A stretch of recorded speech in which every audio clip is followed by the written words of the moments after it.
మాదక ద్రవ్యాల కేసుల్లో అమాయకులు దుబాయ్ జైళ్లలో మగ్గుతున్నారట. స్మగ్లింగ్ సూత్రధారులు మాత్రం హైదరాబాద్లో దర్జాగున్నారట. ఉపాధి ఆశ చూపించి మార్గ మధ్యలో దుస్తులంటూ గాంజా ప్యాకెట్లు అంటగడుతున్న ముఠాలట.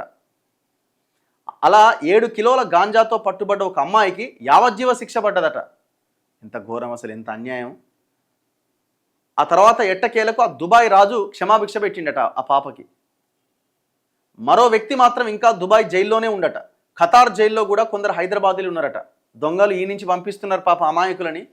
వాళ్ళు ఇక్కడ బతకలేక వలసబోతున్న అమాయక పేద ప్రజలని వాళ్ళ యొక్క ఉపాధిని దాన్ని ఆసరా చేసుకొని ఇక్కడికి పంపించేటప్పుడు ఆ గాంజా డ్రగ్స్ అవన్నీ ఇచ్చి పంపిస్తున్నారట. వాళ్ళకి ఏం తెలుసు పాపం, అమాయకులు తీసుకుపోయి పట్టుబడుతున్నారు, పోయి ఆడ జైళ్ళల్లో వేస్తున్నారు. ఇక్కడి నుంచి పంపించినట్టు మాత్రం వీడు ఇక్కడ దర్జాగా హైదరాబాద్లో ఉంటున్నాడు. దేశం అదే దుబాయ్ దేశమా, ఇది భారతదేశమే. వీడు అక్కడ ఓడు కదా ఎట్లాగో. సో ఇక్కడే ఉంటున్నాడు, ప్రశాంతంగా ఉంటున్నాడు. కానీ అక్కడికి పోయిన వాళ్ళు మాత్రం దొరికి జైళ్ళల్లో ఉంటున్నారట. హైదరాబాద్లోని గాంజా స్మగ్లింగ్ ముఠాలు ఉపాధి కోసం గల్ఫ్ దేశాలకు వచ్చే అమాయకులను పావులుగా వాడుకుంటున్నాయి. దుస్తులనో మరో చోటనో మాయమాటలు చెప్పి వారితో గాంజా ప్యాకెట్లు పంపిస్తున్నాయి. ఇక్కడికి వచ్చి పట్టుబడుతున్న అమాయకులు జైళ్లలో మగ్గుతుంటే స్మగ్లర్లు మాత్రం హైదరాబాద్లో దర్జాగా తిరుగుతూ ఇంకొందరికి వలవేసే పనిలో ఉంటున్నారు. తాజాగా మాదక ద్రవ్యాల రవాణా కేసులో పట్టుబడి దుబాయ్ జైలు నుంచి క్షమాభిక్షతో విడుదలై హైదరాబాద్ చేరుకున్న ఒక యువతి కేసు పూర్వాపరాలు పరిశీలిస్తే వ్యవస్థీకృత నేర ముఠా పొట్టకూటికి విదేశాలకు వచ్చే వారిని కొరియర్లుగా వాడుకొని గాంజాని అంతర్జాతీయంగా స్మగ్లింగ్ చేస్తోంది. హైదరాబాద్లోని బహదూర్పురాకు చెందిన అమీనా బేగం దుబాయ్లో బ్యూటీషియన్ ఉద్యోగం అంటూ ఒక ముఠా గత ఏడాది మే 17వ తేదీన థాయిలాండ్ మీదుగా దుబాయ్ పంపింది. ఆమెతో పాటు హైదరాబాద్కు చెందిన దిలావర్ అహ్మద్ ఖాన్ కూడా పయనమైండు. వీరికి థాయిలాండ్లో 7 కిలోల గాంజా కలిగిన 2 ప్యాకెట్లను మహిళా దుస్తులంటూ ఒక హైదరాబాదీ ముఠా అందించింది.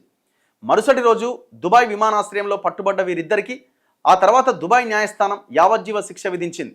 ఉద్యోగంలో చేరాల్సిన తమ కూతురు జైల్లో ఉందని హైదరాబాద్లోని ఆమె తల్లిదండ్రులకు కొన్ని నెలల తర్వాత కానీ తెలియరాలేదు.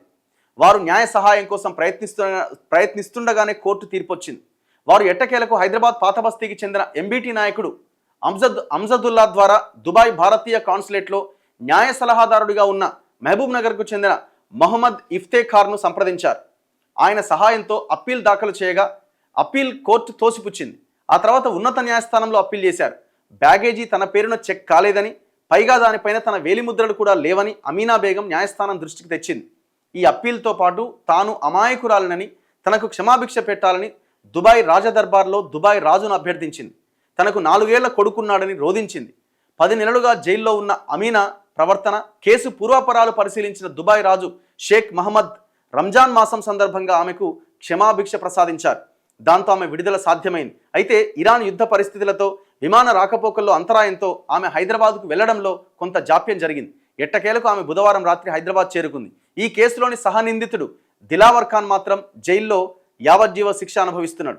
దుబాయ్తో పాటు ఖతార్లో కూడా ఇదే రకమైన కేసుల్లో హైదరాబాదీలు జైలు శిక్ష అనుభవిస్తున్నారు. ఈ తరహా కేసులు అప్పుడప్పుడు వస్తున్నా హైదరాబాద్లోని దాని అసలు మూలాల జోలికి మాత్రం పోలీసులు వెళ్ళకపోవడం విస్మయం కలిగిస్తోంది.